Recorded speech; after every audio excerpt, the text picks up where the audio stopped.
stage friend hands you a script and you have like no lines. Yeah. It's a little passive aggressive, isn't it?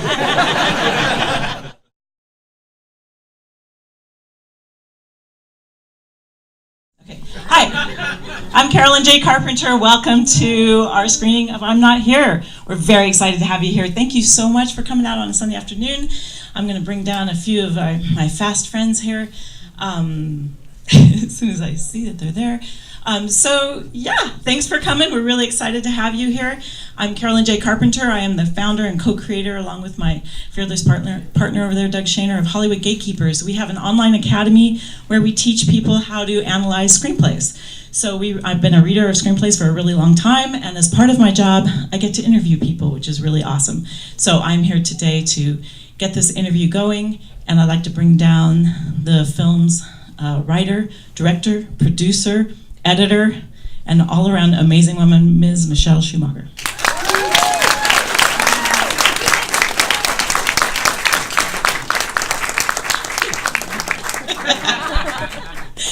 And then I'd like to bring the star of the film, Mr. J.K. Simmons.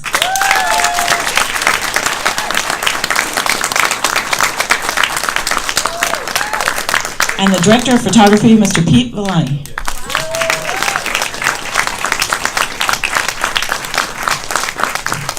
So I want to start just by telling you a little bit about this. Like I said, I do a lot of interviews, but normally I don't know the people that I interview very well. I just meet them on the day of the interview, but this is really special because I happen to know these people, which makes it even better.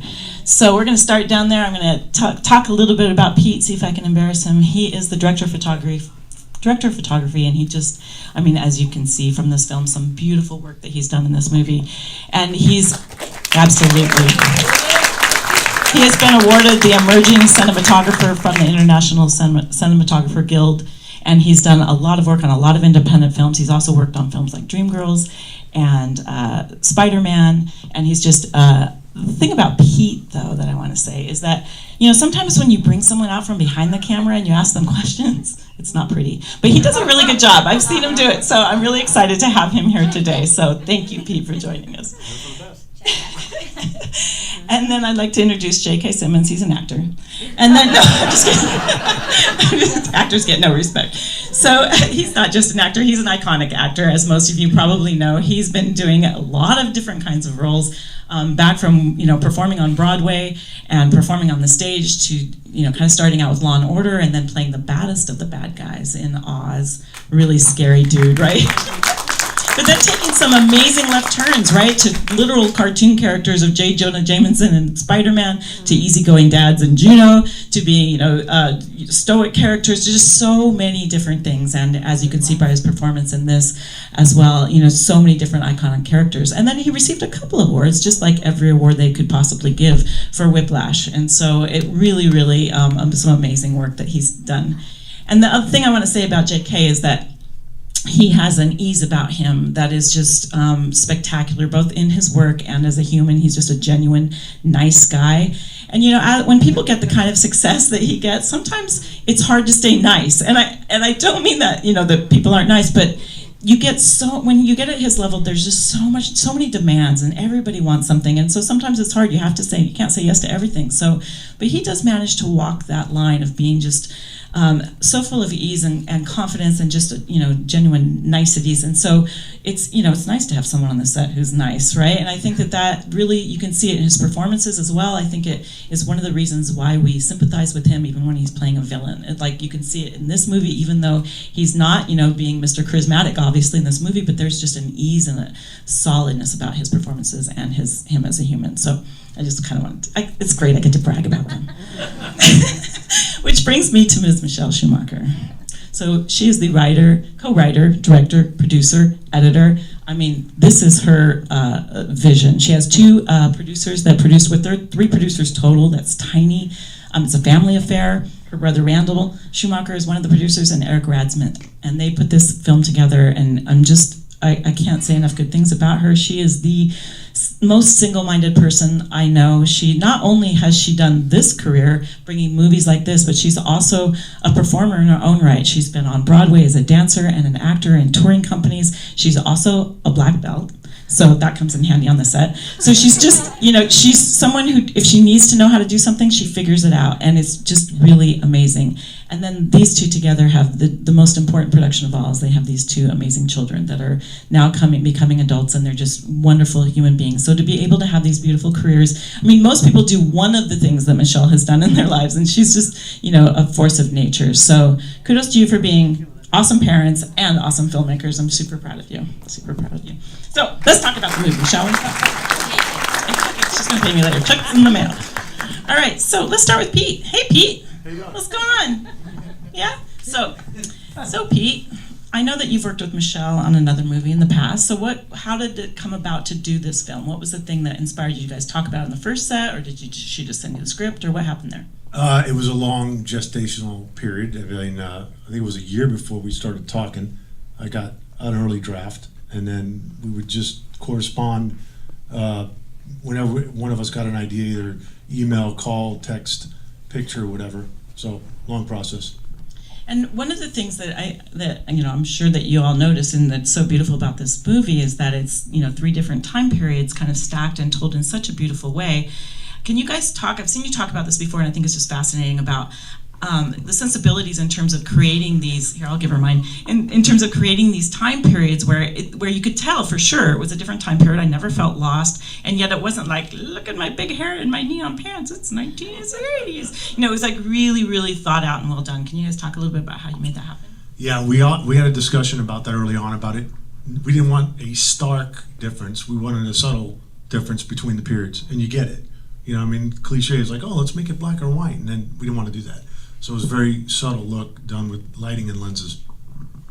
So the movie takes place in the 3 time periods, the 60s, 80s, and present day. And what we didn't want was 3 completely different looks, so it looked like 3 completely different movies. We wanted a flavor of the time period. So, like, for example, the 60s, we actually chose lenses, and you can talk a little bit more about that, but in the 60s, we also, not only did we have different lenses for each time period, on the 60s we used a very subtle film grain to give it that look of the 60s period. So we feel that we pretty much accomplished what we were going for, was one look for the overall film itself, but a very distinct, you knew what time period you were in, because it flashes back and forth so much. We wanted to make sure people knew, I'm in the 60s now, I'm in the 80s now, I'm in the present day now, and make it clear and right away. So that's what we were going for, without, like Carolyn said, without a really heavy-handed,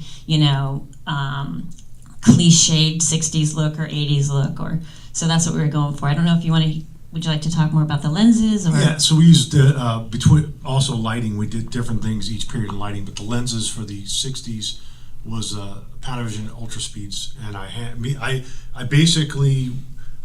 lens tech Brian Mills at Panavision. I told him kind of what I was looking for and the lenses that I'd used before, and I said, but I need a reliable lens. It's an indie. I can't have a lens that's all over the place as far as like go soft at a certain stop. And he brought up a few lenses, and then me and Michelle picked out the Ultra Speeds, and then I matched the set on a bench. I basically projected every single lens and matched the set, because they're old. So since they're old, they would discolor it. Each lens would discolor it a little different. So we matched the set, and then we went on from there. And then the 80s and the modern period was done on Primos, and they were tuned as well. I had those tuned to a look as well. When you go to Panavision, you could do that. You can actually detune a lens, so it's very tailored. It's so cool. It's an example of sort of the overwhelming thought that went into this movie, and that's one of the beautiful things about it. And I was lucky enough to read a draft of the script, and I love it when I read a script. I've read thousands of scripts as a reader for production companies, and I love it when a script makes me think. And you'll see, this movie's going to stick with you. It sticks with you long after you see it, and the same was true with the script. And I'd never actually heard of Schrodinger's cat, so it made me go look up, what is that? And I absolutely love that when something makes me think about some, quantum physics. That's very unusual. So what was your process in kind of coming up with the script, Michelle? And kind of Tony Cummings, who plays the judge in the movie, is her co-writer. So that kind of gives you a visual as we talk about them. We wanted to write a character-driven story about sort of choices that we make in our lives. Sometimes we get to a place in life and you go, how did I end up here? You know, maybe it's not what you planned for yourself, or maybe it's not what you expected. And how did I? So when you reflect and you look back and you go, you sort of connect the dots of how I ended up here.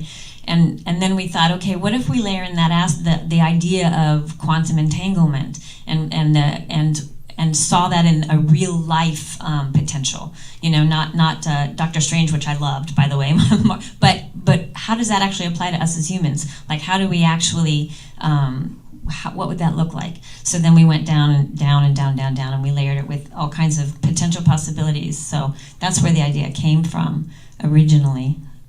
Do you want to comment on any of that? I didn't write it. I only do one thing. I don't have 8 different hats like you do. I have a question for you about that. How did you memorize all those lines? Yeah. So, but in speaking to that, I know a lot of people have talked to you about the process of not working, you know, not having any lines. It's very unusual, especially for the voice of Hollywood. You know, it's kind of amazing for someone who does so many voiceovers, you don't even know how he's in your head all the time. So it's like he does so many voiceovers, but typically as an actor, you know, you have this through line that you're working back and forth, where you have, you know, one actor says something and the story moves forward and it's a kind of a natural progression. But by yourself, you have to have this kind of idea. I mean, what you're thinking is where we're headed. So you have to be able to know where you're at in a film where you're not having that natural ability. And you do such a great job with it. You know, what was that like? That's so unusual. I really just had to show up and look terrible and you know, have her tell me, you know, what it is that I'm reflecting on, and what you know, one of the aspects of the way that she and Tony constructed the script was the idea that as I'm going through all that I'm going through, the illness, the alcoholism, the everything else, but there are artifacts, there are you know, objects in the house that trigger certain things. So those were very like sort of emotional anchoring devices for me as an actor, and then even in the, you know, longer sequences where there wasn't a specific prop triggering or specific memory, you know, there was always this sense in my head, you know, provided by both the script and by the director on the day of, you know, this is where we just came from. This is where your brain just was. And it's interesting because so often as an actor, you know, there's a lot of sort of room for interpretation. Well, no, you talk to the director. No, that's not what I'm thinking. You know, this is what I'm thinking. It's back and forth. Well, no, we just showed what you're thinking. So, you know, you have to think this. Yeah. No, so it was just more. I mean, in a way, it was much more clear. Yeah. And there was nice to have, in one way, less room for interpretation about what's going on up here, and really just a very clear idea of where you've been, where you are, and where you're going, which is, you know, acting 101. Yeah, that's what was so curious about, is wondering whether or not how much you gave him cues along the way of this is where we're at in terms of the bigger picture, because boy, it really relies on you knowing what you've got, knowing where you are. It's really interesting. Yeah, and then of course, and I actually can't think of specific examples. I'm sure Michelle can. You know, as she's editing, and then even in the case of this movie, after she had finished her edit, and you know, which was a painstaking process because she did it all by herself. And then, of course, had to learn a new software because, God forbid, you know, Final Cut still works. And then we took a family vacation, and we were, you know, she was away from it for a few months, but, you know, it kept turning over in her mind, and she went back in and re-edited things, some of which were sequential changes, and then it becomes, as with any movie ever, you know, you're always in the hands of the editor, and when the editor is also the writer and director, then that gives you a real kind of confidence in the continuity of what the story is going to be. But I'm sure you can speak to this, and we haven't even really talked about this, I don't think.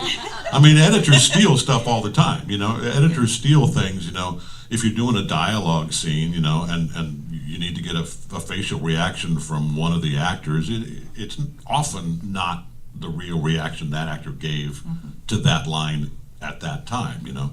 So I don't know to what extent you ended up doing that in the final cut, but it worked. It did. So that kind of brings me to, with all these actors, wow, what a cast, right? Oh my goodness, can you talk a little bit about that process of finding this incredible cast? Yeah, well, Mary Vernew and Reva Khan Thompson at Betty May Casting, they brought in amazing actors to interview, and I could have cast any one of them, but Ian Armitage had done just a few episodes of Big Little Lies. I don't know if any of you have seen that. This was before Young Sheldon, because this has been in the process that long.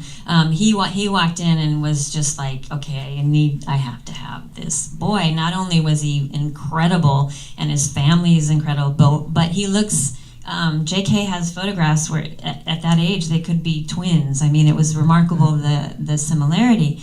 And then when Sebastian Stan came in, Sebastian has this sort of square-jawed, leading man type looks to him, and JK has. What's your point? Oval. He's more oval. So, but their eyes. There was something in Sebastian's eyes, besides being an incredible actor, and really.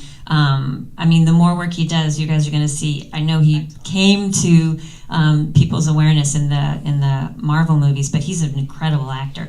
There's something in the eyes. Their eyes are very similar. So that's when we thought, okay, rather than going, just the scruffy look, let's get that full beard in to cover sort of the only difference in my mind was visually the square jaw and the oval. So I think it works as the three of them. I think to me, I bought it instantly. But that aside, Mandy, Max, Micah, M's. I only hired people with M's.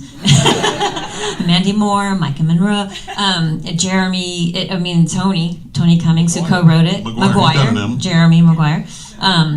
And then, of course, Tony wanted to keep writing more and more for the judge. He played the judge in this, but I had to tone him down.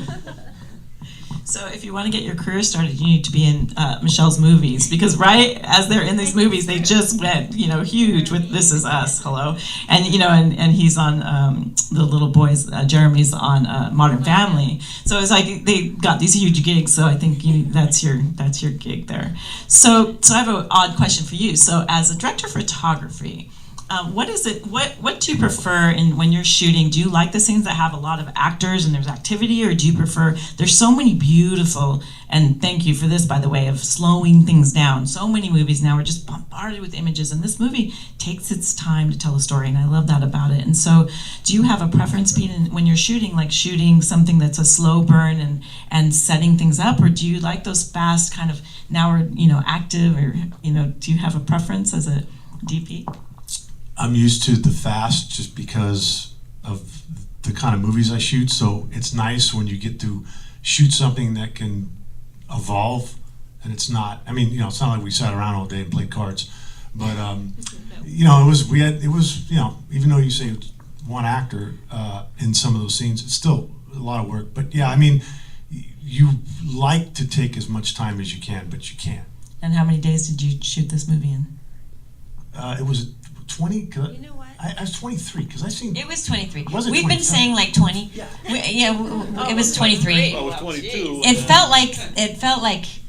We'd never slept. So I actually Randall, the main producer on the film, corrected me. He's like, "You keep saying 19 or 20. It was 23 days, Michelle." It was 23. Yeah, it was 20. Felt like one long day. It felt like one long year. That's 3 weeks. Think about what you do in 3 weeks. And they did this. It's kind of astounding. So we're gonna go to. I just have one more quick question. With all of you in terms of at Hollywood Gatekeepers, we talk a lot about being entrepreneurs and how being an artist is being an entrepreneur, and you have to decide all of these things, and you're juggling roles and when you're going to have your next project, and you might be the yellow M&M in the morning and Whiplash in the evening. How do you juggle knowing all of this stuff, being bombarded with all of these things, kind of figuring out where your next job is coming from, figuring out what your next project is? What is kind of a mindset that you can share so that people that as they get started, or if we have filmmakers in the audience, what are some of the mindsets that they can share, and then we'll move on to Q&A. Anyone? I mean, I have over the years found myself in a ridiculously fortunate position to actually be able to choose, what I want to do, and certainly for the first many years of my career, I was either choosing between, the one offer I was lucky enough to get, or waiting tables, or washing cars, or doing something else. So the main thing that I tend to look for, well, first of all, I look for a script that actually speaks to me, and that I, that not only that I think is good, obviously the first criterion, but secondly that I can see and or hear myself in, not hear in this case. And the fact that that I'm actually in a position now where people keep sending them to me, and I keep getting to make those choices is a real blessing. Well, I have to say you've done an amazing job at not pigeonholing yourself, which is very easy for an actor to do. I'm sure after Oz, you would get all these Nazi, white supremacist scripts, and being able to make that left turn and say, no, not that, I'm going to go here. That's huge. It was huge, and it was a deliberate decision to turn down all those Nazi of the Week offers. And then I got, one of the many ridiculously fortunate breaks, was 2 or 3 or 4 months after Oz, then they asked me to play the shrink on Law and Order. So I had this built-in yin-yang thing going on from the first period where people were actually seeing me on camera, which of course was after I'd been a theater actor for 20 years, and met this one doing theater, and which continued, by the way. We did we met on a Broadway revival of Peter Pan, and then we were able to work together a couple more times in theater, and then a couple more times on camera as actors together before she decided to be all grown up and go to the other side of the camera. And then keep you hired, so Keep me there's that. employed, yeah. So let's take some Q&A. Yes, sir. I was just wondering, so the first one is the cameras behind those lenses, and the second thing is how you guys find empathy as director and actor for the parts, given that you know each other, and how that's different from the usual deal. The Sharon Alexa. So Sharon Alexa XT and Alexa Mini. You got that? Everyone?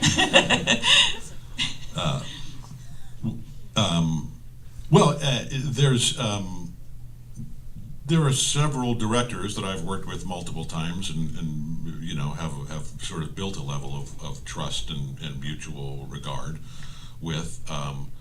There's only one director that I trust, implicitly more than any other person on the planet, and not only are we a team off camera, but I think that just so much of what we've been through in our lives together is informs. Not that this is taken from the story of any one particular person, or but it informs always my work, and certainly informed the story that we were telling here. It did help every time we've worked together, what was it, on her short films or whatever, or this. We have the dual advantage of, first of all, being in bed together the night before and being able to talk about it, which is that's not to say that's how I got the job. But so you do, there is more intimate time to prepare it, but and in a way that's an advantage we don't even need, because we also have a shorthand in the moment on the set too, where when she comes up to me and needs me to do something slightly differently or make some kind of an adjustment, it's not usually going to be one of those back and forth conversations, which not that those conversations are arguments, but sometimes those conversations are just, let me see if I really understand what you're saying, and with her I generally did, I hope. I think it comes across. I think it does. Do we have any other questions? You, sir. This is more directed towards Pete. You talked about the lenses on the different eras that when you shot.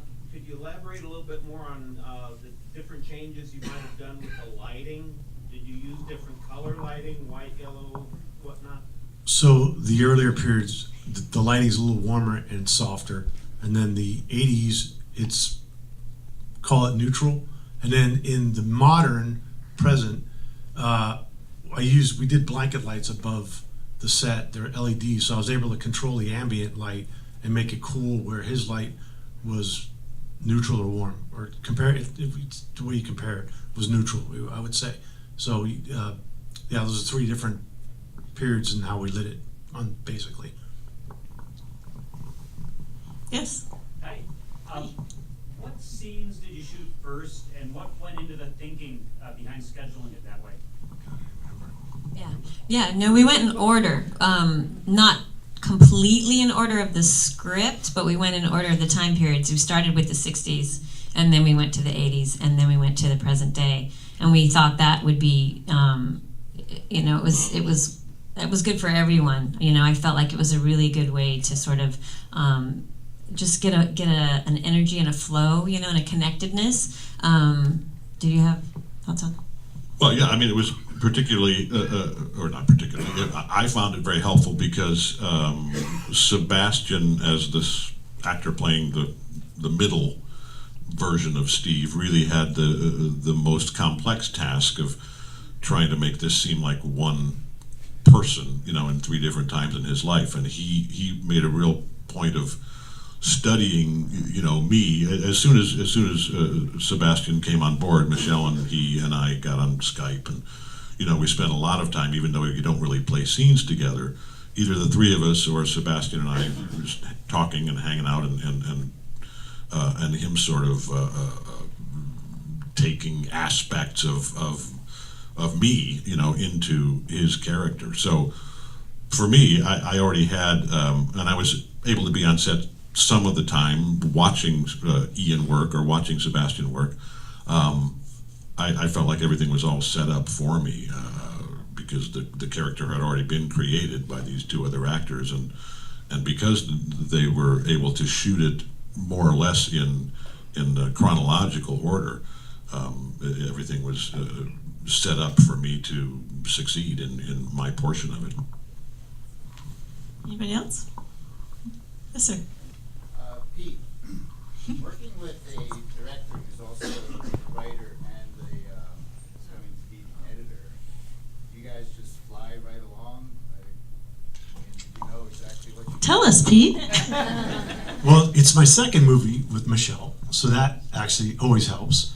And the fact that we had talked a lot before, pretty much on a day, it was pretty smooth. But, as a director, you're even if you don't edit the movie, you're shooting and directing for the edit. So I know that helped. Probably. I mean, I'm sure to some extent it did. And Michelle, you said when the script was brought up, J.K. said, "Don't ask me, I didn't write it." Does he not help you at all? Like, He is no help at all. No, actually, he has obviously incredible instincts, but he likes to wait until it's a finished script. So I said, "Oh, we're thinking about this idea, la la la," and he said, "That sounds interesting." And then he doesn't want to hear or read until it's done, and then he has lots of input, or opinions, or actually on this one, I mean, you kind of liked it done, but I know you've had other scripts where he's had a lot of input once it's done, sweetening the role or changing this or that. I don't know if you want to elaborate on that, but yeah, no. And then once it was done and we had a shooting script, then it was really just, I mean, he got the character, so it was really, in that regard, it was really, really smooth. This was smooth, this one. Yeah. which leads to my last question. When your special lady friend hands you a script, and you have no lines. Yeah. It's a little passive aggressive, isn't it? like shut up and listen. Yeah,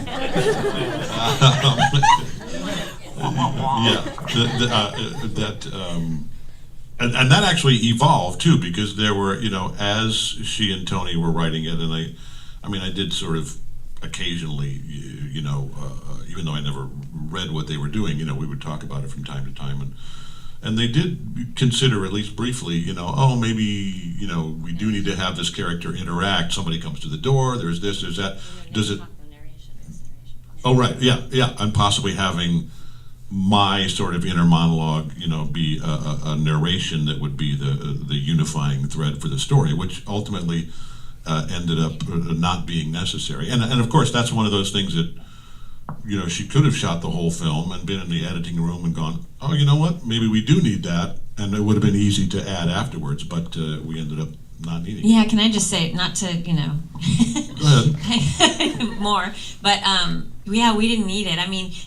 What astonishes me is, like, when the first screening audiences started to see it, a lot of them after the fact said, when they found out he didn't say a word, and this was one of the coolest things, they were like, wait a minute, he didn't say, like, people don't know he's not talking because he conveys exactly what he's thinking and feeling, and it comes across. You don't need narration. You don't need dialogue. You don't need, when something is so connected and so, you know what he's feeling and thinking. And it's really, and thank you again for coming. If you just sit back and just let it, unfold, oh my gosh, I think it's incredibly powerful. And I know that he found it, I think, a fun challenge and interesting to play a character who doesn't say a word, and has maybe one or two scenes in the entire film where there's even another person in the shot with you. So it's like, what a challenge. And yet we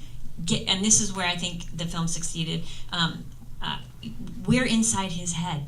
If you take the journey with him by, hopefully a quarter of the way in, a third of the way in, you are in Steve's head. You hear everything he's thinking. So when people say, wait a minute, yeah, gosh, he didn't say a word, I didn't even realize that. You see a whole movie and don't know that somebody didn't say a word? That's an incredible performance and an incredible experience. And I have to add, as a reader, I read so many scripts, and so many people hit you over the head with voiceover. It's one of my biggest pet peeves as a reader, and not trust their actors. So if you're a writer out there, trust that you have actors that know what they're doing. That's their job. You don't need to tell them angrily, happy, how to say their line. You don't need to put words in caps. They'll figure it out. And you just need to inform, like she did so beautifully, what the story is. And so if you inform that, the actor will run with it. And so it does become where you're in their head as opposed to having to read what they're saying. So kudos to you guys. So do we have any other questions? Yes, ma'am. There are some scenes that are very focused on the child actors, and you as a director, how did you create an atmosphere or get them to convey, like the scene with the judge is very focused on Ian. You could tell that he doesn't want to be there. How did you create that atmosphere, or is it something that the children you just let them run with? Right. That's a great question. Ian, it really is I think he was born to be a performer. He's born to be, on stage, in films, TV. You explain to them some of the scenes you don't explain to the kids. Some of the scenes you just say, you're gonna taste this, and it's the worst thing you've ever tasted, and you spit it out. Right, so the alcohol scene, you don't tell them, oh, your daddy just drinking alcohol, oh, you're staring at your, so in those scenes, you have to come up with a story to tell them, so that they can picture something, but it's obviously not the more adult themed scenes. But the specific one that you're talking about with the judges scene, Ian actually, his mother's fantastic, and she would explain to him certain things, and so he actually knew what that scene was about. And I left that to the parents to decide what to tell their children and not. It's not, so he knew what that was about. It was really, I shot that entire sequence. You shoot one way and then you go shoot the other way, and I could have done it. I could have had a take, all of them, where I didn't cut away from Ian once. He was so present and he was so aware, and you see him thinking and you see him contemplating, and then when he gets it, oh my gosh, I think on some level he gets, this is about choosing my parent to go to, and it's just heart-wrenching. So yeah, so you have to be careful when you work with children, because you don't want to expose them to something that they should not be exposed to. But you can also treat them as they're in a profession and they're smart. They're smart kids and they get certain things. One thing I will say is, probably most of you know, you can only work with the child labor laws are very strict, and rightly so. So you get them for 4 hours, and both Jeremy and Ian were incredibly professional little kids, and yet they were also little kids, which is nice, because kids in this industry, it can be a really, really rough, but they're great kids, great families, and it was an absolute pleasure to work with them. They were very professional. If you follow the Instagram of I'm Not Here movie, which you had that right, I corrected him the other night. I don't know what I'm talking about. I'm a dope. I apologize right here in front of everyone. If you follow I'm Not Here movie, you can see some behind the scenes shots of like Ian playing the guitar and some really cool stuff, really cute stuff. I mean, clearly that there was a camaraderie between the cast. That's really fantastic. So that was a great question. Thank you. Do you have any others? Cool. So, okay, just do what we were doing. Let's do one that we didn't get before. Yeah, just last one, and then we're gonna.